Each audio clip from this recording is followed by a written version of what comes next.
Good evening, everyone. Happy Tuesday. Welcome back to Tuesday Boozeday. We are here tonight for our special edition with our special guest, Audrey Brice, who I'll be bringing on here in a couple minutes.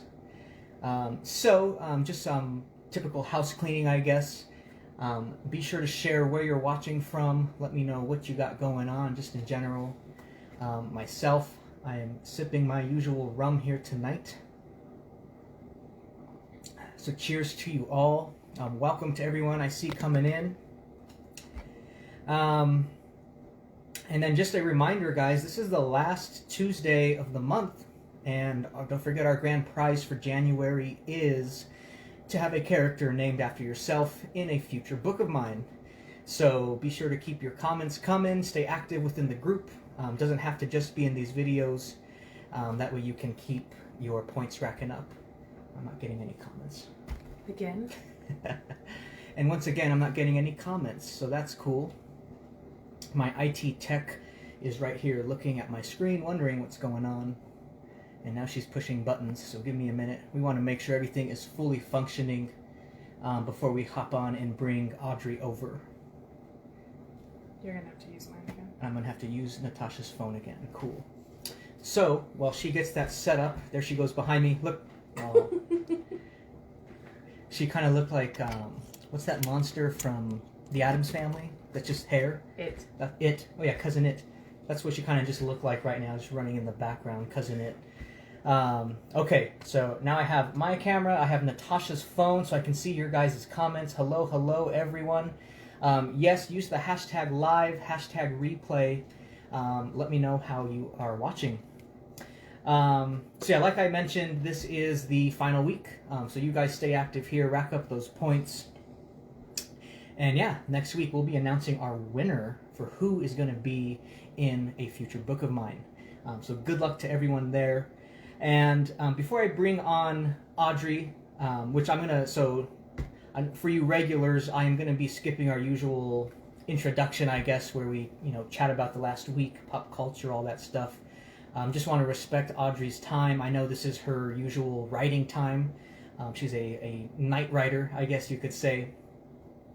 So just in light of that, we'll be jumping right in. I don't even know if she's in here yet, because I'm not really seeing anything popping up. But we'll be hopping in shortly. Real quick announcement, something I've never done before. I am currently running a sale on all 3 books, so the 3-book bundle of the Wealth of Time series, for only 99 cents, the ebook. So that's books 1, 2, and 3, 99 cents. You can also pre-order the second digital box set, which is going to be books 4, 5, and 6, for right now $2.99. So that is like 6 books for, what's that, $4 total.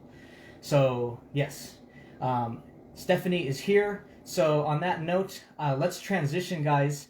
Just some background first off. Audrey Brice is not her real name. Her real name is Stephanie Reisner. I can share that openly because she does. She actually writes under 4 pen names, and I'm sure she will tell you all about that. But yeah, I was going to just kind of give an introduction, I guess, on how we met, and then I'll bring her onto the video here. This would go back to 2016 when I was just a young rookie, I guess you could say. I only had Followed Home published, my first book, obviously, and I had been invited to my first writers event. There's a local group here called the Rocky Mountain Fiction Writers. So I went there. I only knew one person. It was this lady I worked with at the time. She's the one who invited me. So I was kind of leeching onto her when I showed up because I didn't know anyone. But I eventually met Stephanie, who was she was the head of we have a subgroup, I guess you could say, called IPAL, the Independent Published Authors League. So we hit it off. Obviously, she's an indie author. She writes horror. So there's just a lot of natural connections there from day one. And I guess you could say the rest is history. So we'll jump more into it here. So let me bring on Stephanie, a.k.a. Audrey. Natasha's going to do it here. She knows what's going on. Let's see.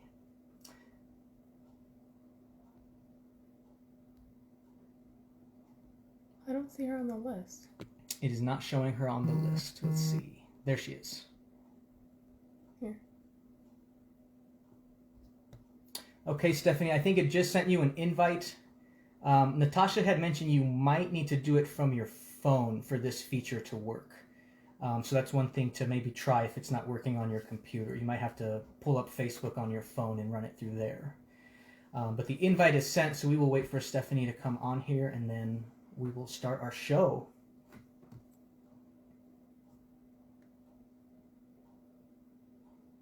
Because if anything, she can always push this on the bottom and this.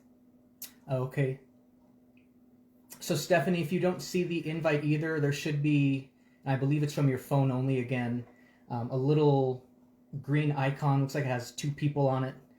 You can push that to invite yourself into the video. So just give me a comment if you're having any issues getting that going here. Otherwise, I have to keep rambling to you fine folks, and that would not be good. Because I didn't prepare anything. Actually, I will note, thank you guys for leaving your questions in that post where I was asking for recommendations. Stephanie's looking right now. You guys made it very easy on me. I didn't really have to come up with any questions on my own because you guys had plenty of good questions to ask. I have 10 total. They're all from those comments sections. So yeah, as soon as she gets on here, we will jump right in. Oh, I think we are, here she comes. This is new to all of us, and you know how much I love Facebook Live and how much it loves me back. Hello. Oh, let me Sorry see if I about can. the whole phone issue. I thought it let you do it on the computer. I guess not. Yeah, I don't know. It's very, very bizarre. I'm checking my volume to make sure I'm all the way up there so I can actually hear what's going on. Perfect. Well, it's just me and you who will be talking. We have all the lovely fans here in the comments. Um, so yeah, real quick, I did see someone ask what my shirt says. I don't think I've worn this one yet on a video. It says, "You are dangerously close to being killed off in my novel." So very appropriate for today, I suppose. Yes, absolutely. All right, everyone. Well, welcome here to Stephanie, aka Audrey Brice. So let's jump right in. First question people want to know, just tell us about your background in writing. How long have you been at it? Tell us about all your genres, and then your favorite genre, I suppose, that you write in. So I have been writing for many, many years. Actually, I have been, I started writing when I was like 10. And then, of course, I went to school for creative writing also. But I didn't actually start doing the self-publishing thing until about 2006, really. And before then, I was like primarily like a traditional author, and it was that that's it takes forever for things to get published. You don't make any money, and so but I started out actually writing fantasy, like adventure fantasy, like Conan the Barbarian type stuff. And what ended up happening was I found that I like to read in so many different genres that I like to write in every genre. Sorry, I had to let a cat out of the room. Um, so yeah, I started writing the supernatural horror urban fantasy type stuff probably in 2009, 2010. But yeah, I write in so many different genres. I had to have different pen names, not because I wanted to be secret from anybody else, but because I have readers that like to read very specific genres. So the pen names help them find not only like the rating for if it's safe for like children or milder sensibilities, all the way to rated X or nonfiction, because some people who read nonfiction don't read fiction, vice versa, and all of that. So. Right. So yeah, guys, Stephanie writes basically everything. It's incredible. I don't know how she keeps track of it all. I did see some people mentioning the audio's bad. Is that just for me? Is it just for Stephanie? Let me know in the comments what exactly the issue might be. Natasha's right next to me and saying she's hearing everything just fine. But then again, she's next to me. So you guys, let me know in the comments here. So yeah, on that note though, we will still keep moving forward. Oh, just me you can't hear? That's weird. You're just quiet. I don't know if that audio changed once we added Stephanie, but I can still hear you. You just quieter. Okay, I'm just quieter, so I will start yelling uncomfortably. Well, at least they can hear you, Stephanie, it sounds like. I'm quiet, you're loud. I suppose that's how our relationship goes too. Um, okay, well, I will scoop forward then. Can you tell us your pen name so we can check out your other genres? Yeah, if you want to just list those real quick, Stephanie. Yeah. For like what would you call it? Sweet romance and sword and sorcery, adventure, fantasy. It's S.J. Reisner, and that's I don't know. That's like the PG-13 stuff, and then you kind of go into the Audrey Brice stuff, which is the supernatural, occult, horror, urban fantasy. Um, there is some lighter stuff there because I write some witchy, cozy mysteries. Some of them are darker, some of them are lighter. But that's where you're going to find all my horror stuff. And then Anne O'Connell, I write a lot of paranormal romance and contemporary romance, and it's very, very steamy, rated X. And then, of course, I have my nonfiction. Did I say Anne O'Connell? Yeah, I did. Yes. Okay. And then there's S. Conley, and that's where I write books about the occult, witchcraft, and demonology. So. Perfect. So there you have it, guys. That's her 4 pen names. Natasha's going to be sharing a link to her website here in the comments later on. Obviously, I have hijacked her phone, so it'll probably be after our video, but we will link that up so you guys can go check out all of her stuff, sign up for whatever newsletters you might be interested in. Sorry, I think the rum's kicking in.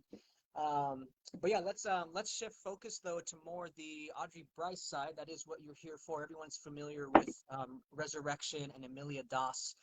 So tell us what sparked your initial interest with the occult, horror, supernatural in general. When I was very young, I actually saw spirits, and I thought that was a little odd because nobody else seemed to be able to do that. And I started researching into, I don't know, a lot of people don't believe in this sort of thing, but I started researching into why some people could see spirits and others couldn't. And of course, that just kind of led into witchcraft and divination.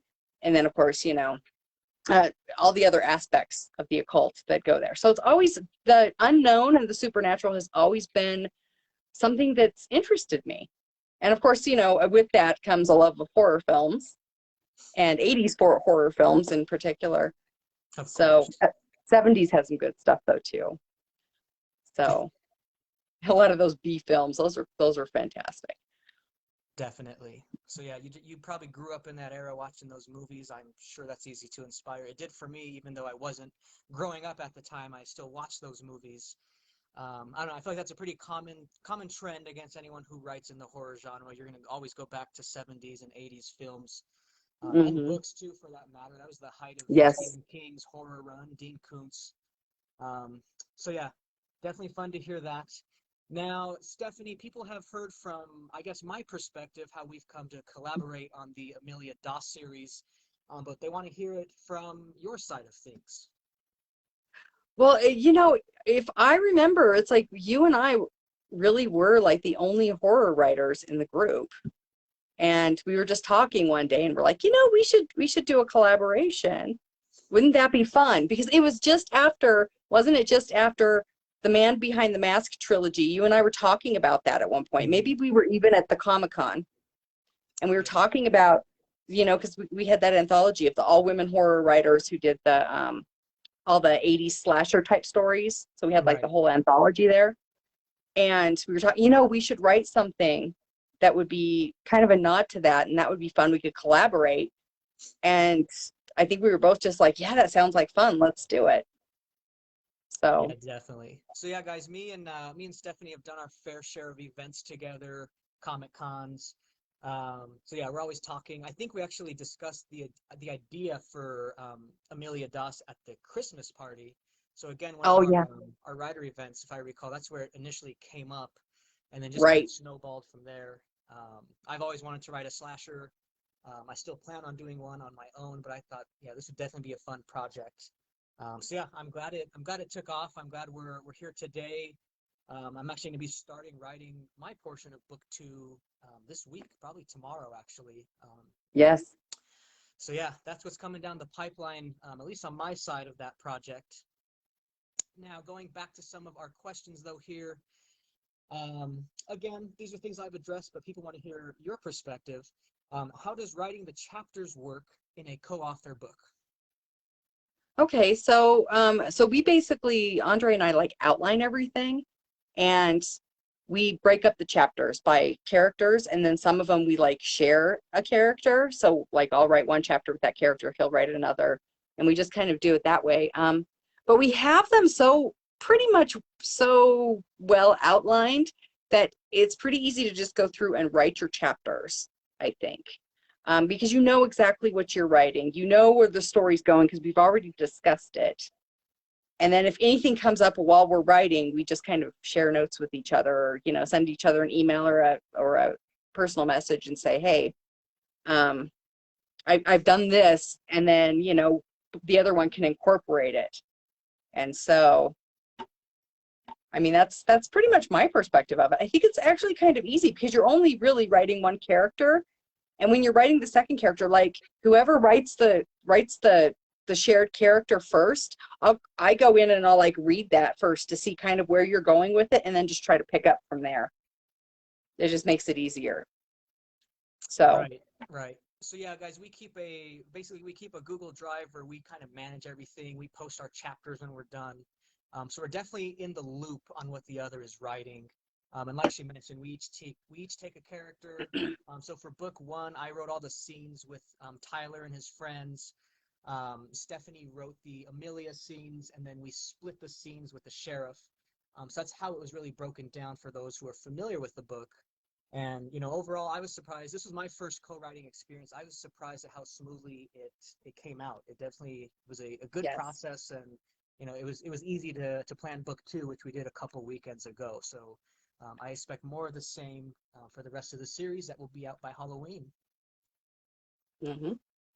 Yep. So Stephanie, tell us a little bit more about the editing process for these co-author projects. Because I know, at least from my end, well, you edited it first and then sent it to me to edit. So I'd love to hear, actually, I guess I don't even really know myself, what that first round of editing looks like on your side. Well, really, I mean, the first round is almost like a consistency and a flow type thing. So like when I got the manuscript, like when we were both done and you put it all together, then I took it and printed it out and literally marked it up and just kind of made sure that like all of the details were consistent throughout, and tried to make sure all the transitions were smooth and that there weren't any inconsistencies that were so and if there were, I think there was like a couple times I emailed you and said, hey, this happened and here's what I did about it, because we could always switch it back because we always had the originals, but then we kind of like talked about it if we needed to change something. And then when I was done, I gave it back to you and you went through and found a bunch of stuff. And then I think at that point, we just sent it to the editor from there, didn't we? And it did actually go pretty smooth. Yeah, so we had, I guess, what would that have been, 3 rounds of editing, yourself, myself, and then the editor was kind of that last polish. And then I kind of just read over the book one more time to, you know, check for those typos who like to always hang around, things like that. So yeah, I mean, I guess it goes hand in hand with the writing. We had a good process and we found that sweet spot, I guess, where it works. Yes. Yeah, I think so. All right. So Pat Murphy, I see your question. Yes, we do live in the same area. Well, I should say in the Denver area. We're not exactly neighbors. We're on opposite sides of town. But yeah, so, I mean, being in Denver, that's how we get to go to the Denver Comic-Con and events like that and all these writer events that are local to the area. So yes, we are definitely from the same spot here. Next question for you, Stephanie. This will be a good one too. How do you get into the proper headspace to write the chapters from Amelia's perspective, which those are some pretty dark, messed up chapters at times? Yeah, well, you know, the interesting thing about that is I'm like totally not a violent person. I just have a very vivid imagination.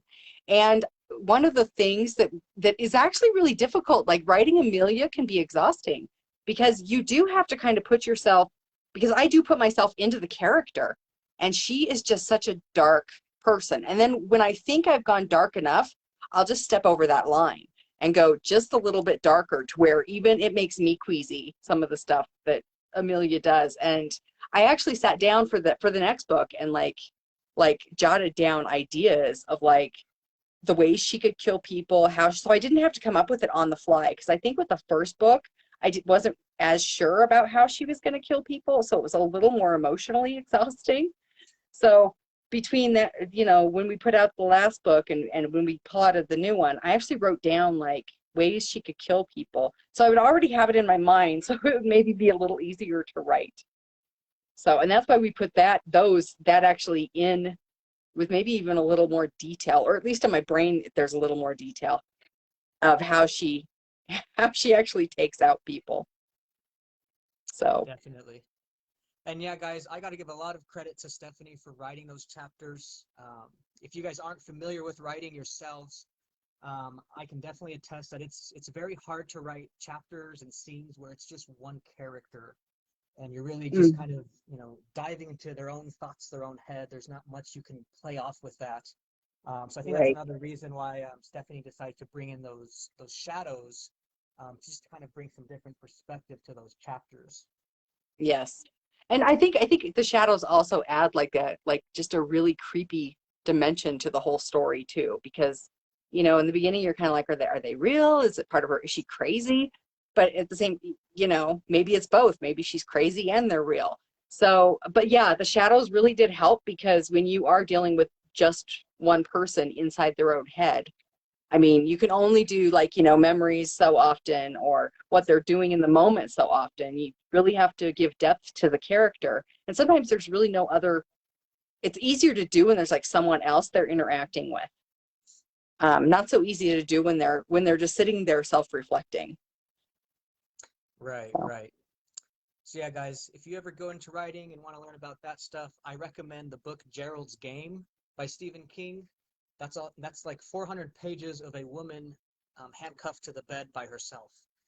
So if you really want to learn that particular aspect of the craft, start on that book. I know I've checked that out for that reason. I guess that's also kind of a good segue into the next question here, Stephanie. What do you think is the most difficult part about creating suspense and horror in these types of books? I think the hardest part is really, it's like each event is its own story, but you also have to bring it into the larger story arc. And one of the things I like to do is kind of build to a crescendo at the end of a chapter, and then kind of leave it where the reader's like, well, what happened next? Or like just with a statement or something that makes the reader want to keep reading. Um, you know, uh, or just a profound statement. And I think that can really keep a reader thinking, like in their mind thinking, well, dang it, now I need to know what happens now. So they'll just keep going. But I don't know. I think when you're writing any book, that's kind of important. But with horror especially, because it's like each horror builds on the one before it, and it just gets to a point where it crescendos, and then it's kind of like, we left the first book off where Amelia has disappeared and they can't find her. So it's kind of like, oh crap. So she's coming back. Right. Yeah, and I love how that ended up. It reminds me a lot of the end of Halloween, the first movie.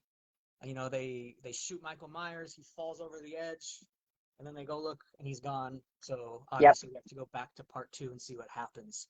So yeah, I guess, yeah, guys, it's the same thing, just on a chapter to chapter basis, book to book basis in a series. For me personally, I'd say, the most difficult part is trying to keep it somewhat realistic. You don't want to go just too off the rails with what you're writing. I mean, even how Stephanie did with the shadow characters, it still felt real, and it's still making you wonder, like she had mentioned, is this real? Is it in her head? What exactly is happening? So yeah, those type of aspects are really fun to just pull into it all. All right, so we got a couple more questions here. So kind of shifting away from the book itself, Stephanie, what do you think it's easier or harder to co-author a book compared to writing it on your own? I don't think it's harder or any easier. I think it's just different because every book comes with its own challenges. Um, there were a few moments with the first book where I felt very challenged by some of the chapters, and I was like, oh, that doesn't sound good or whatever. And I wrote my 2,000 words, and then I walked away from it, and then I checked it over again the next night and was able to fix whatever was wrong with it. But honestly, I think the more outline something is, the easier it is to write, and I don't think it matters if it's co-authored or not. So I think a good outlining makes it easier or harder to write, as opposed to actually working with another person. I don't think that because you're like the only person I've like co-authored. Well, no, I've done some other like co-authored stuff, but it's been more like anthology stuff. I mean, actually co-authoring the same story, this is my first time, and I actually found it a fun experience and not difficult at all, really. So, what about you? Yeah, I'd have to agree. It's just different. Writing is a very solo thing, and it even still is when you're co-authoring a book. We kind of go to our own corners and write our own chapters, but we still have to, touch base at the end, I guess, to make sure it's the finished product we want. Um, Right. but yeah, I was expecting, there to be some sort of clash, like clash of styles or creative differences, that you hear about. But that just didn't happen. I guess we're a good fit. I mean, even my editor felt that we are a good fit when she was going through the book. Felt it just flowed naturally. Couldn't really tell, who was writing what. So I think that's the key. If you have a good partner, it's going to be an easy process. I suppose that's like anything in life. Yeah, absolutely. All right, Stephanie. So what is your favorite theme among the types you write, and why? I have to say anything, I don't know, anything supernatural is my favorite. When there's something involved with, witchcraft or paranormal creatures um, or anything having to deal with the occult, I kind of get excited because there's so much possibility there. You can do so much with that while still keeping it very realistic. And I think also having like a foot in like, um, real world witchcraft and folk magic and all of that, and knowing those types of things makes it a lot easier to bring the supernatural and the paranormal into the real world and make it feel more realistic. So it's all about the characters too. I think also writing characters, that's probably my favorite part, just because you get to see how they interact with other people and you get to explore their personality and all of that. I find that fascinating. Yeah, and one thing I'd say I learned from this project was, really playing with the tropes in their truest form. Like if you guys are familiar with tropes, it's kind of those common themes you see throughout certain genres. So we definitely played off kind of the 80s horror, small town slasher, the sheriff's involved, someone's trying to figure it all out. So I had a lot of fun playing with that. It's definitely something I'm gonna start incorporating in my future writing because I mean, for myself, that's not something I was necessarily conscious of in my writing. I just kind of let the story go where it may. Those are the sort of things I'm gonna, just be a little more cognizant of going forward. Yeah, absolutely. Okay, so that is all the questions I had prepared. If anyone has any other ones they want to drop in the comments real quick, we can definitely address those. Otherwise, I'm happy to let Stephanie go back to her night and write some more awesome words there. Let me scroll through and just make sure I haven't missed anything. I don't think I have. Oh, Pat wants to know when you sleep. Oh, what happened? Did you freeze? Oh, sorry, I might have. Okay. Oh, Natasha's telling me to not touch, so I must have done something. Oh, Pat Murphy wants to know when you sleep, Stephanie. I do not sleep. No. Well, I mean, I don't. I am like a full-time professional writer, and I help out with the family business a few days a week. But for the most part, I don't produce with every pen name every single year. I'm kind of sporadic. Like this year is Anne O'Connell's year, and then of course I still have a lot of Audrey stuff coming out. But the two big projects are the next Amelia Doss series for me, in with Audrey, and S.J. Reisner. She's kind of on the back burner right now, um, just because I don't have anything pressing there, any storylines pressing there. But yeah, it can be difficult. I mean, you sometimes, like last year, I did nothing but write, and my house cleaning and everything suffered for it. So it's like it's all about prioritizing. Although I don't think I'm going to do that again this year. I need more. I need more like time, like out of my office. I'm starting to get a little stir crazy there around October, November. Yeah, definitely important to schedule time off for your mental sanity because you can Yes. definitely just fall into writing forever and not know what day it is or where you are, which is oddly fun sometimes, but that's the nature of it. Yes.